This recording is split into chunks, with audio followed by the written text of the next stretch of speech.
There is one skill that can make or break your success as a freelancer or solopreneur, especially if your business is mostly online. See, the internet is like an immense gladiatorial arena, but instead of swords and spears, the battles are fought with words and ideas. That skill, the skill of fighting with words and ideas, is called copywriting. My name is Henry Bingaman, and I've fought in this arena since 2008. I've done this mostly as a professional freelance copywriter, and my copy has sold over $350 million. Every successful freelancer, entrepreneur, or solopreneur I know is also a good copywriter. Now, I wasn't born a writer. In fact, my 8th grade teacher told me I'd never make it as a writer. Even when I decided to become a professional copywriter years later, I doubted I had what it took, to the point where I almost gave up early on. But eventually, I became a highly in-demand freelancer and got my income up to over $1 million. So here are the top 5 ways to improve your copywriting skills. Number 1, outline before you write. If you've ever done a deep dive study on writing, you've heard that there are pantsers and planners. Pantsers are writers who sit down and write by the seat of their pants. Sit down with an idea or a concept and they write whatever comes to mind. Planners are the opposite. Planners want as much detail as possible before they let loose. The extreme case of planners are authors like Tolkien. Tolkien literally invented multiple languages and backstories for dwarves, orcs, hobbits, humans, all before he ever started writing the stories. Now, almost no one has the time to go that far, but every copywriter should have at least a basic outline before they start writing anything longer than 1 or 2 pages. Sometimes that outline can be as simple as just 3 bullet points. Here's my opening hook, here's my middle story, here's my closing pitch. Other times, when I'm writing a full 60-minute video script, my outlines are multiple pages long. There are a couple reasons even basic outlines are so important for copywriters. First, they save you a ton of work and frustration on the back half of a project. If you don't have an outline, you don't know what direction you're going in. And if you don't have a specific destination in mind, how are you going to know when you get there? This is one of the biggest reasons for writer's block. The mind gets paralyzed with anxiety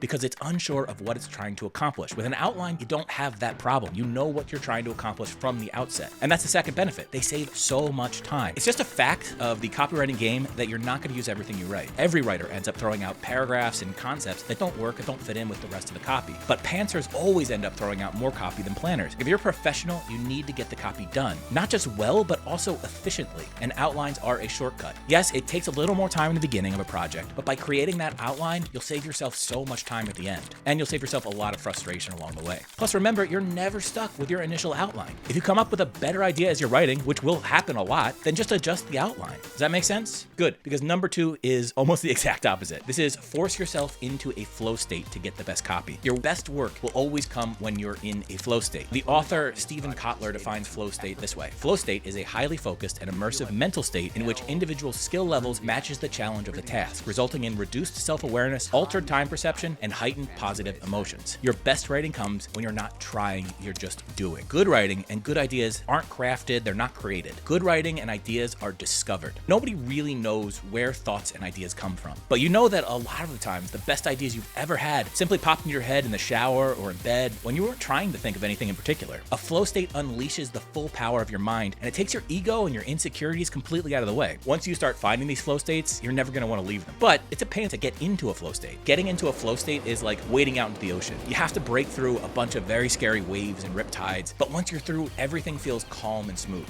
Now, I found 2 tools that really help push you into a flow state. The first is a simple kitchen timer. I set the timer for 33 minutes and 33 seconds, and as long as that timer is running, my fingers are moving on the keyboard. It doesn't have to all be great copy when you're in this state, but forcing your brain to focus on the task at hand for long enough, it'll push you through those waves and you'll break into the flow state. And then when the timer beeps, you can choose to stop or you can choose to keep going. But at the very least, you'll have had 10, 15, 25 minutes of writing in that flow state. So if you stick to the timer, you have a little discipline and you don't let yourself get distracted, it can really be a great tool. We know that pretty much everything in the world today is designed to be distracting. Emails, pop-ups, alerts, text messages, they can all break you out of that flow state, which is extremely frustrating. So when I really need to force myself, I use a tool that's literally called Flow State. What the app does is take over your entire computer screen. It eliminates all distractions. It's basically a word processor with one catch. You set a timer when you start for anywhere between 5 and 180 minutes, and it forces you to keep typing the entire time. Because if you stop typing for more than 5 seconds, everything you've written just disappears. So if you don't know exactly what to say next, you still have to keep typing. Even if you literally just type, I don't know what to say over and over again. Usually faster than you think, your brain will fill in the blank. And if your brain is forced to fill in the blank over and over, eventually it will just take over and force you into that flow state. And that brings me to number 3, become a master of transitions. If you're writing anything longer than a few paragraphs, your copy is going to have multiple different ideas in it. And you need to build bridges between all those different ideas that feel natural and smooth. And those bridges are called transitions. This is one of the things I've seen copywriters struggle the most with. If you don't master transitions, transitions, your copy will feel like a very rough roller coaster ride. Your reader or viewer will lose track of what you're talking about. If you're watching a Star Wars movie and all of a sudden Harry Potter shows up on screen, full robes, wand out, you're going to be very confused about just what the hell you're seeing. It's going to take a lot of explaining for the viewer to accept how he got there or the fact that he's there at all. Now, the thing about copy is we do things like that all the time. Not Harry Potter or Star Wars, but a lot of times a promotion will include historical references, literary analogies, scientific studies, and anything else you can think of. So it's our job as copywriters to make them all fit together as naturally as a dog in a pile of leaves. There are two good ways to learn transitions. The first is to study good copy. Break down good copy and notice all the different ideas, then go back and print out the copy and mark each idea and then figure out where the transitions are, because good transitions are almost invisible to most people. So it's going to take some work, but it's worth the time. The other place to learn good transitions is from stand-up comics. Believe it or not, stand-up comedy is a fairly close analogy to good copy. A good comic gets on stage and can tell a joke about politics, then family, then history, then current events. None of these topics fits perfectly together in any logical world. But if they do it right, each joke feels like a natural extension of the last. And that's good copywriting. Some of the best at this, if you want recommendations, are Dave Chappelle, Louis C.K., Andrew Schultz, George Carlin, recently Shane Gillis. So if you want some really entertaining copywriting homework, go watch some of their specials. Pay close attention to the transitions. All right, next up, number 4. Jam your brain full of weird information. My friend Clayton Makepeace used to say that the number one trait of good copywriter is curiosity. Good copywriters are very interested in a lot of different topics. Remember earlier when I told you that ideas are discovered, not created? Well, one of the places we discover new ideas is at the intersection of two very different concepts. A few years ago, I wrote a promotion that ended up selling millions of dollars for a stock investing service. The expert behind that service was recommending Nvidia, which was at $10 a share, by the way. At the time, one of the things Nvidia's chips were being used for was virtual reality. Because I read a ton of medical stuff, I knew that one of the uses of virtual reality was for pain reduction with burn victims especially. And because I watched a nature video, I also knew baby ducklings, when they're hatched, they do something called imprinting. So that's when they first hatch, the first thing they see is the mother duck. And because it's the first thing they see, it imprints in that duck as their mother. So they're programmed to follow her anywhere. Well, the reason virtual reality works for the pain reduction is because the visual signals given out by the headset reach the brain faster than the nerve signals in your body, and they actually imprint on your brain. So if you're in a virtual reality simulator and it looks like someone's putting a snowball in your hand, but in reality somebody's putting a hot object in your hand, your brain's going to interpret the actual thing you're feeling as cold, not hot, because of the imprinting done from the virtual reality device. So yes, I'm a dork for knowing all this, but I was able to use the imprinting analogy to explain how virtual reality can be so beneficial to burn victims. I called it neural imprinting, and I ended up selling millions of dollars with that promotion. So read widely, watch videos, listen to podcasts on tons of different subjects, and your brain will automatically start making weird connections like that. The game of copywriting is all about being the most interesting, and the more weird facts you have to draw on, the more interesting your copy will be.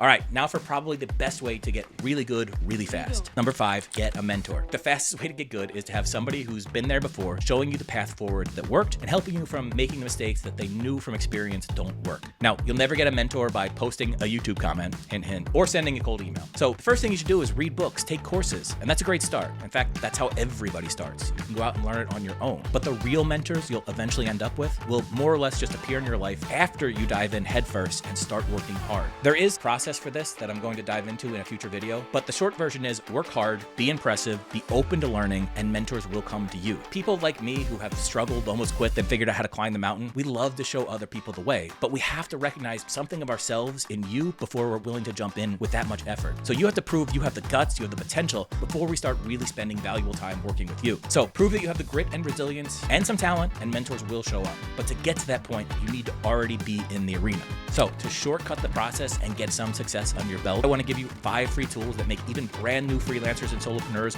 look like seasoned pros. These are tools that will give you a leg up over the competition and avoid making time-wasting mistakes. You can get those at henrybang.co/free tools. Of course, the link is in the description. And look, if you found these 5 tips helpful, I would really appreciate it if you could hit that thumbs up button. It helps boost me in the algorithm, helps more people find this video. And if you want to make sure you don't miss the next video on how to find mentors, subscribe to the channel.